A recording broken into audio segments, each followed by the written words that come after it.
Welcome to Pro Practice, your guide to refine, enliven, and illuminate the piano repertoire. I'm Josh Wright, and today's episode concludes the technique series. Today we'll be looking at the key of F. And again, this technique series is designed to give you creative new ways to practice all of your scales, arpeggios, trads, and seventh chords. So we'll go over every one of them for the keys of F major, F minor, all of your different triads and diminished, augmented, and then all 5 types of seventh chords. And I hope this series has been helpful because I notice a lot of students struggle with creativity in their practice. So this is just designed to help you become as efficient as you can, keep that creativity going, because when you're creative in your practice, inspiration flows much more abundantly and you get better faster. Okay, so with that, I want to conclude this series with a special way of practicing. It's very simple. I've introduced it in other videos before, but we're going to apply it in a couple different ways to F major today. It's just the simple method of add-on, okay?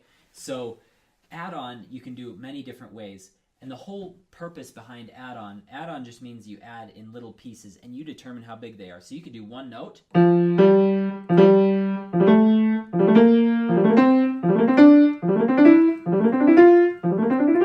And that eventually helps you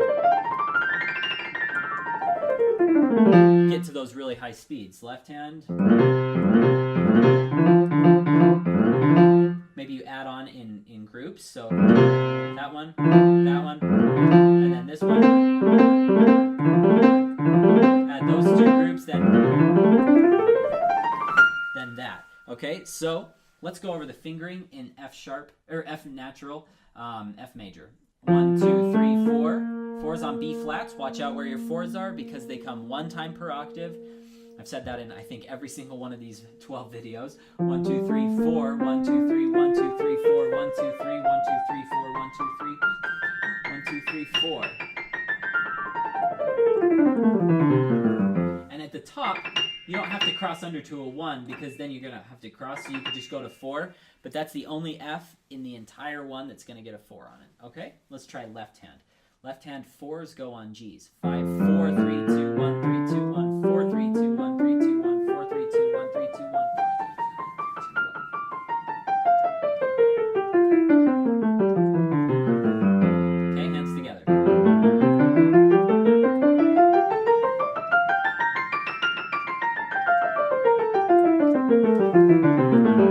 Let's say that you're having a hard time turning around. So you got to here, and then you keep messing up there. I want to go over a specific thing you could do, okay? So start just with your top note, okay? And do this hands alone to start out with. And then add 1 the other way. And then do both. And then. And then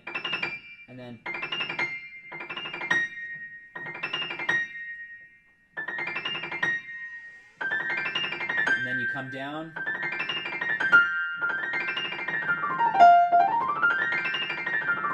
So you add those up in little pieces at a time, okay? You do the same thing with the left hand.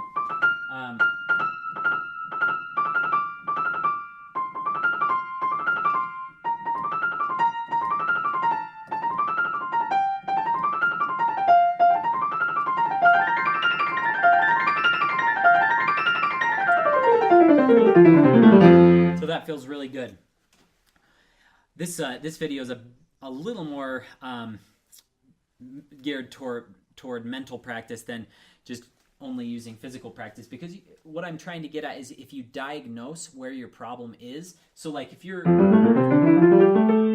off right there, something's going wrong. What's going wrong? My right hand's too sluggish or my left hand's too fast. So if you take that little piece, start at your problem area and then add around it.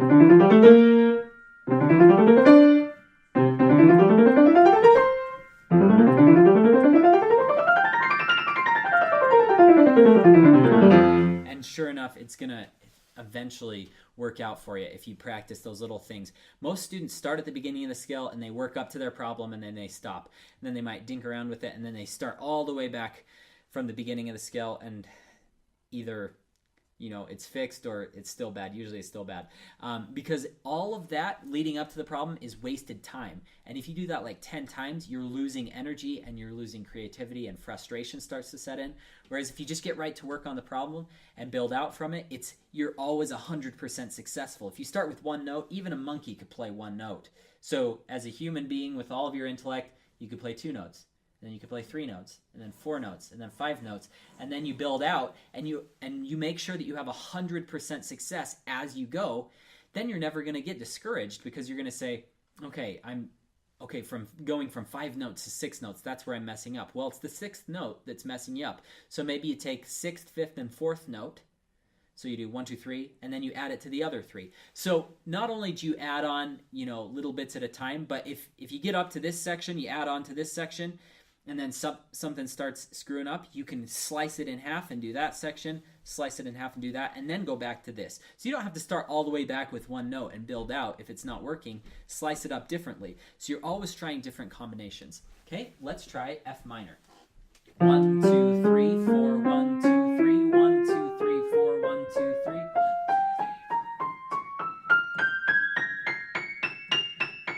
4s on B flats.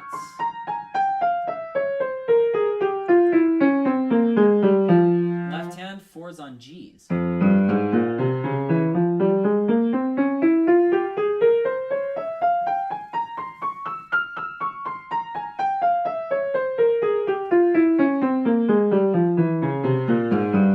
Hands together.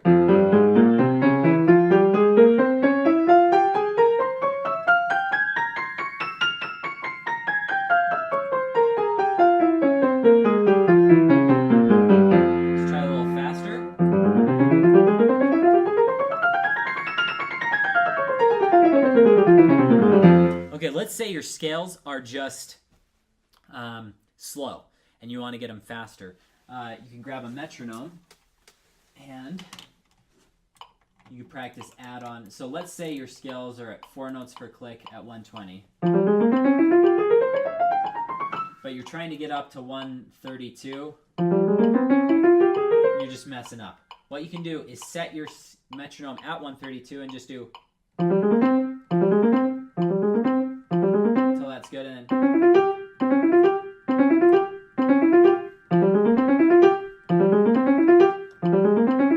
maybe you have to do get creative and do like a halfway between. You don't always have to have it just go on the correct click. 1, 2, 3, 4, 1, 2, 3, 4, 1. So you don't have to just have those be the clicks. If you want to start somewhere in the middle, let's see. So hypothetically, this is kind of a cool little idea. You could do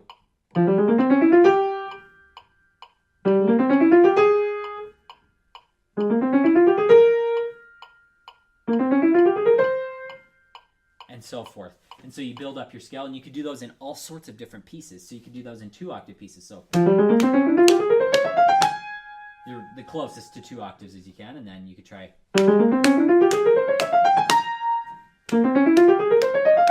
Oh, whoops, wrong notes. I keep messing my notes up. And so forth. And that really helps. That would, when you start from different notes and the clicks are different, like if you started from every single note in the scale for a full octave, so first note, second note, third, fourth, fifth, sixth, seventh, and then it normalizes when you get back to this. If you did it from 1 to 7 and you started and you went through your whole scale like that, it will give you 7 different variations of the scale, stopping at different places.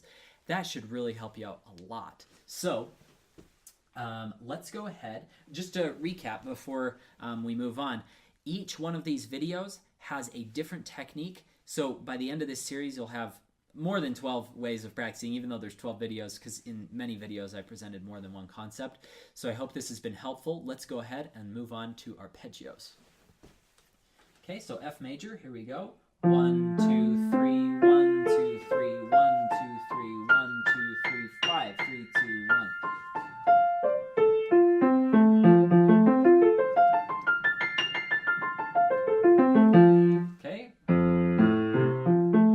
Probably either 5, 3, 2, 1 works, or 5-4-2-1.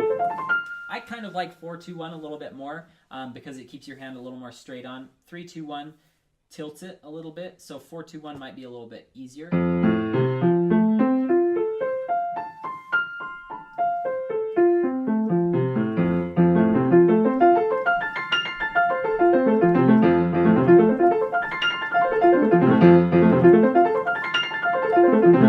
And maybe you want to mix it. Maybe coming down you want to go 1-2-3 because it keeps you a little more open. Going up, it's easier to fold over to 4. Again, whatever is most comfortable for you.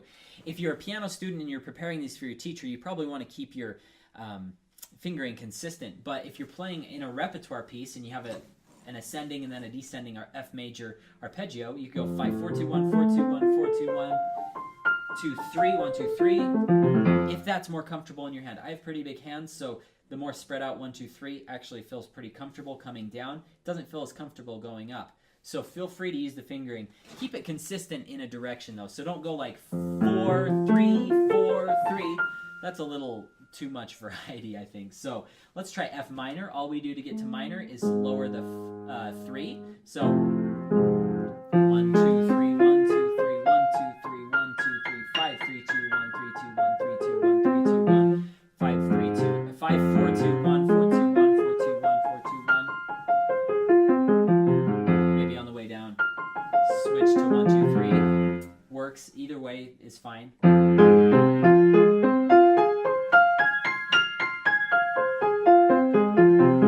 Let's try a little add-on. If you're doing this in your practice and you're kind of jumping on the crosses, do this. And then do.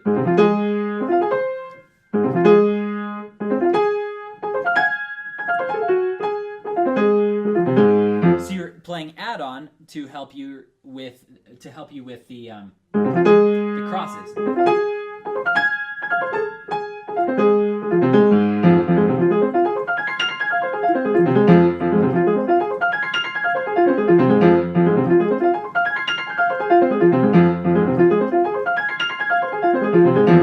Okay? All right. So that covers add-on with arpeggios. Again, take your problem areas, add on around that. So maybe you start with 2 groups of 2. So maybe you do and then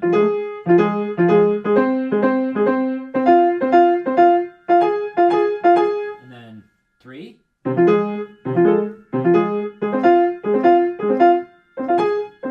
Whatever it is that helps you out the most, make sure you have consistent fingering. One thing that really helps when you're doing add-on, have every single finger written in your music so that whenever you start from a random place, you know exactly what finger you are on. A lot of times, if you just start practicing add-on and then you say, I want to start from this note, then you have to go, okay, I want to start from this one. Okay, that's a 2. All right. That takes a long time, and it's frustrating, and it makes add-on less appealing. Whereas if you have every finger number written in your music for the difficult passage that you're wanting to play add-on with, it will help a lot. So, and a lot of scales books have every finger written in anyway. So if it doesn't have every finger written in, just go ahead and do that when you're doing this exercise in specific. Okay, triads. Let's go over slowly. Fingering, 5-3-1, 5-2-1. 2-1 is for the 4th, 3-1 is for everything else. 5-3-1, 5-3-1, 5-3-1, 5-2-1, 5-3-1. Left hand is just the opposite. 5-3-1, 5-3-1, 5-2-1. 2-1 is the 4th. 5-3-1, 5-2-1, 5-3-1, 5-3-1, 5-2-1, 2. Okay, let's try minor. Let's go a little slower in case you're not catching this.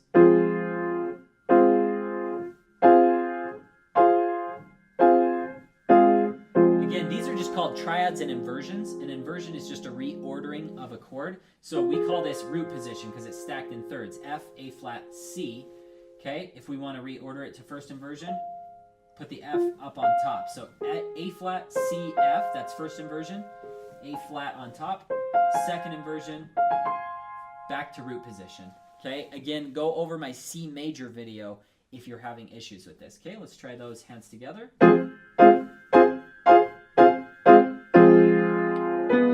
By the way, the whole reason I just said that, go over the key of C, is because I go over all this stuff very slowly in that first initial video, okay?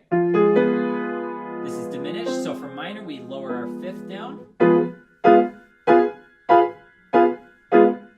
Again, do these hands alone as many times as you need, then hands together, and then we're going to play a little add-on game after this. So slide back to major and raise the fifth to get to augmented. Okay, so that gives you all of your triads and inversions. Now let's go over how you can play add-on, because these are probably the most useful things for add-on. I notice students struggle and they're benefited by practicing add-on with scales and arpeggios, but I notice add-on is so helpful for chords because it just gives you little chunks to work on. Okay, let's just try. Let's try it with F minor. Okay, so we're gonna go to there, and we're gonna go quick because we're gonna add on in little tiny things. Okay, so now let's go back down. So we go up too fast, down too fast. Okay, now let's go up 3. Now down 3, up 3, down 3. Okay, now let's try.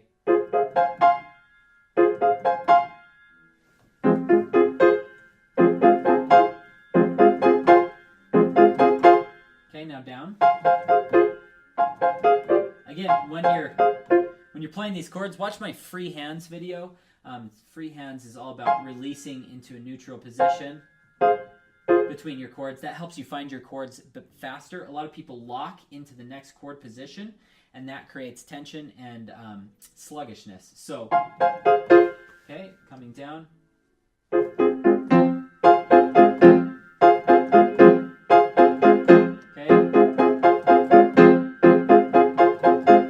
Okay, and sure enough, it works. It really helps. Okay, so sloppy.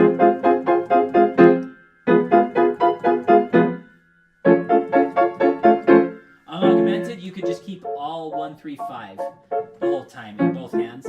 I think it's a little more comfortable. Okay. All right. So that covers that. Let's try our 7th chords and our inversions there. Okay, so start with a major triad with an octave on top. Okay, so now slide down a half step. This is F major 7. Okay. Step the top down a half step. This is F dominant 7. Step the third down a half step. That's F minor 7. Step the fifth down a half step. That's half diminished 7. Step the top down, fully diminished 7. Okay, let's go through it in the left hand a little faster. Major, dominant, minor, half diminished, fully diminished. Okay? So if you ever see a chord in a piece and it's written kind of funny, you always want to stack it back up in thirds, and that will give you what chord it is. So if you see a chord that's written like this, well, that's not stacked in thirds. You'd want it. Oh, there we go. Now it's stacked in thirds. Okay, that's a G7 chord. G dominant 7. So that's why we practice these inversions. Okay? Let's go over dominant and its inversions. Again,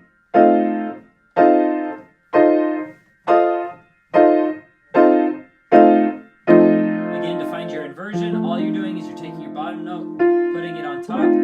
It's just a reordering of the chord. Root position, first inversion, second inversion, third inversion, root.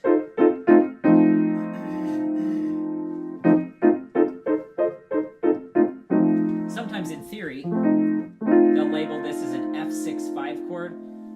3 is implied, so above the A on the bottom, it's a 6th and a 5th.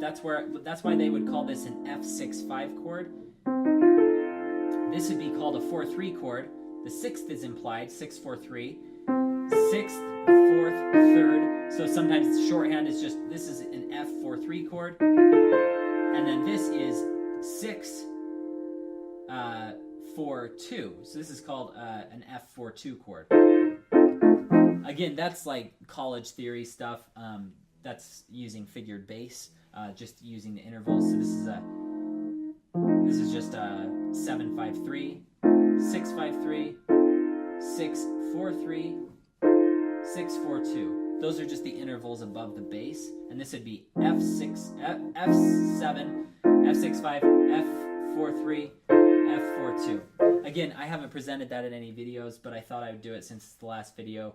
If you want a little extra something to take a look at, it's just called figured bass. It's just showing you the intervals above the bass written out. Okay, let's go over minor 7.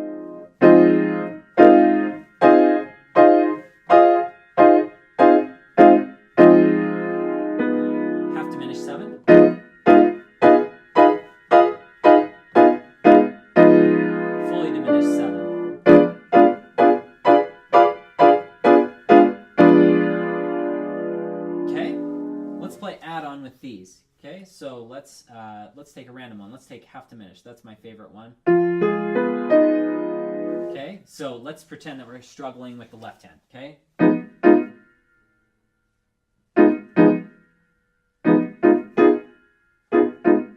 Okay, and rather than just doing it the same way that we did the first time, I'm sorry, always starting at the bottom. Let's just add in threes as we go.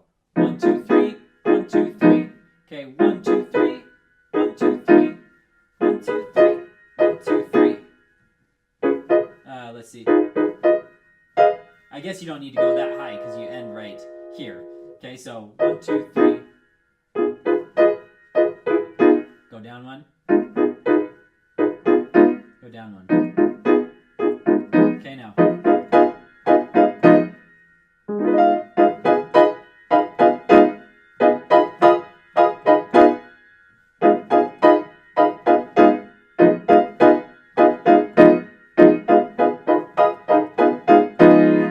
So that gives you an idea of applying the add-on practice to chords in just a slightly different way. You can pick your number. Maybe you add on in groups of 5. 1, 2, 3, 4, 5.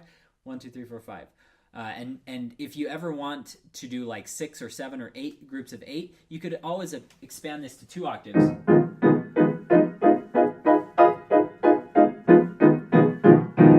Or you can do however big of groups you want. Maybe you do 4 full octaves. I don't find that it's really all that useful to do more than 2 octaves because you're just simply repeating it. With scales, it's much better because you get kind of your positioning, but I don't know of too many pieces where you're just stepping up chords the entire length of the keyboard and then all the way back down, where it would have been very beneficial for you to practice, you know, the whole length of the keyboard versus 2 octaves. I think you'll be fine with 2 octaves. Okay, at the end of these videos, I always like to go through all of my everything I did that day. Okay, here we go.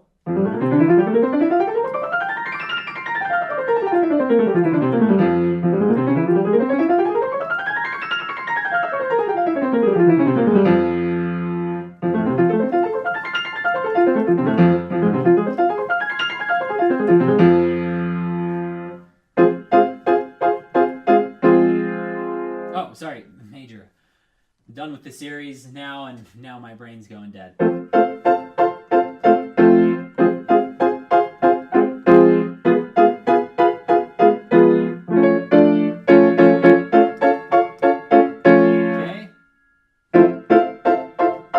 7th chords.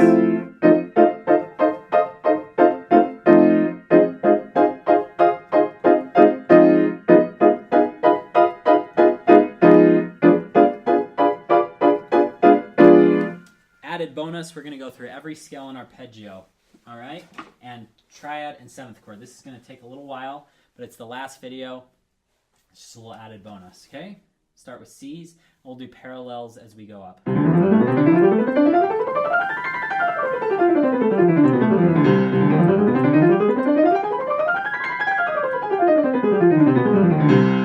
Let's go to G. We're going around the circle fifths. This is the order we did the videos in.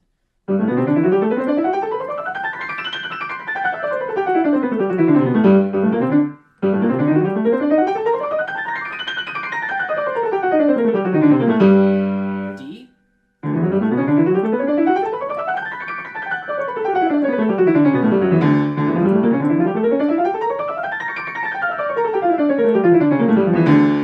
A.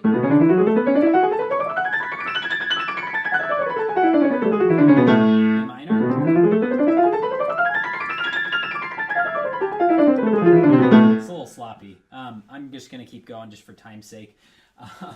All right, E.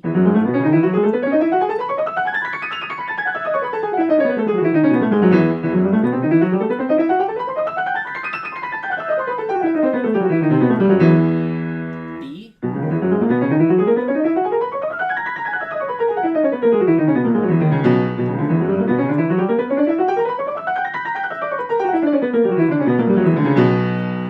Arms are getting tired now. G flat. F sharp minor.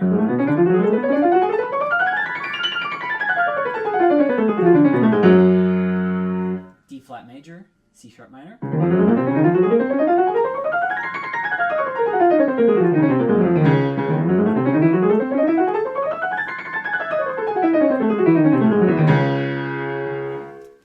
Okay, A flat major. I'm going to go a little slower. My arms are getting pretty tired. A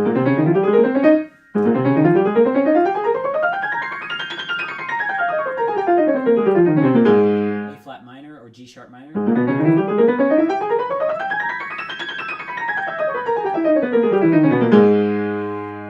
E flat major. E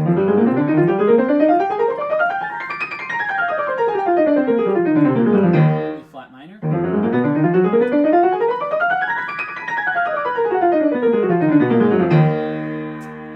B flat major. B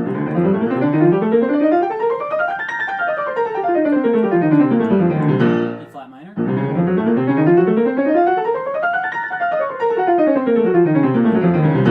F major and F minor.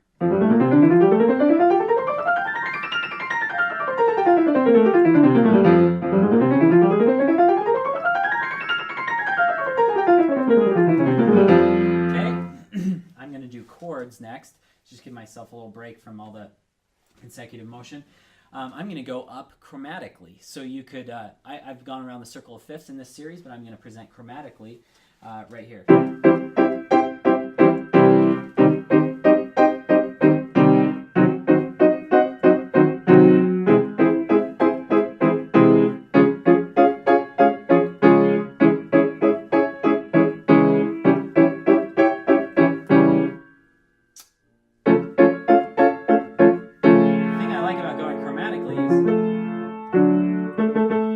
Augmented shares a common tone with the next key's chord. B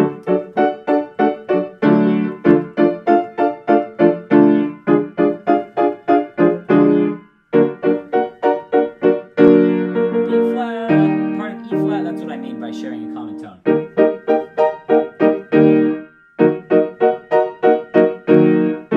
Let's see.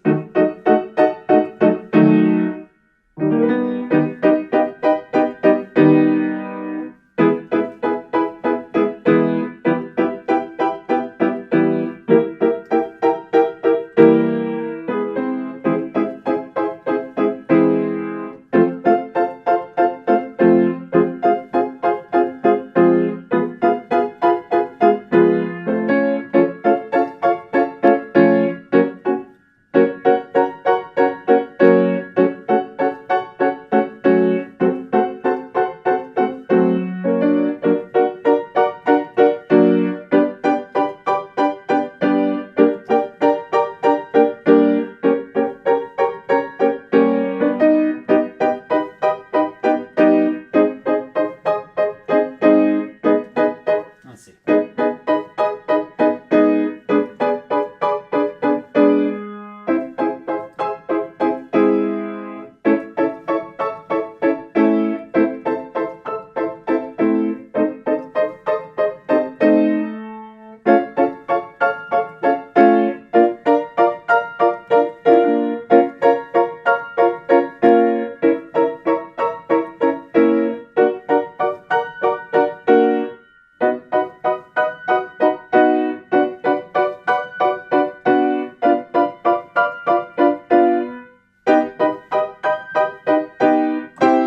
C. All right, let's try arpeggios chromatically.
Gosh dang it. Sometimes your mental focus has to step in and say, okay, you got to keep pushing. It's like doing a yoga or weightlifting workout. Your brain power has to sometimes overcome your physical fatigue. Better.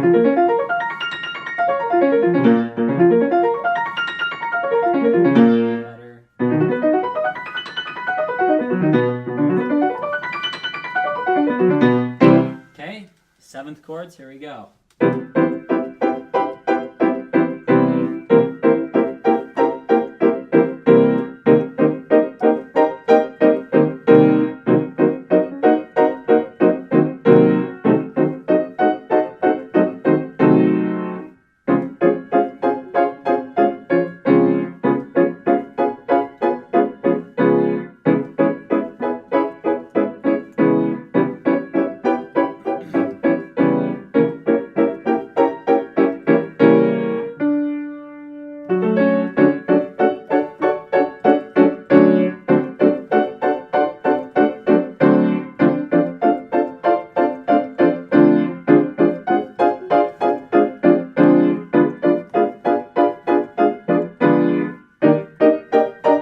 I'm going.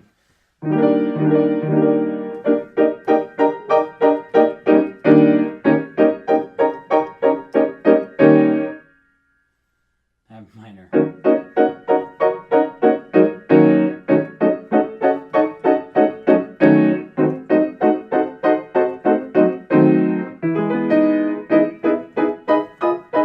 Going a little too fast.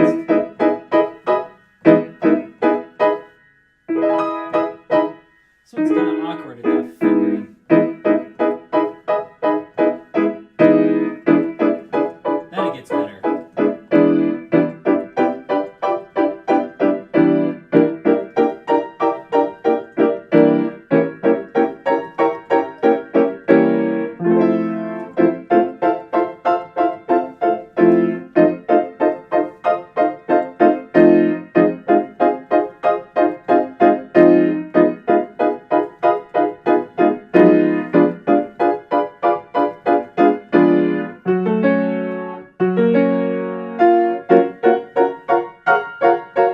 Sorry, gotta slow down a little.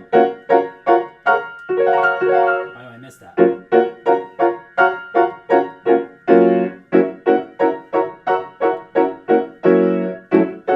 Let's see.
Again, I'm just thinking of grabbing my chords and just relaxing my arm weight into it. Otherwise, I'd fatigue way easier. Let's see. Let's try it again.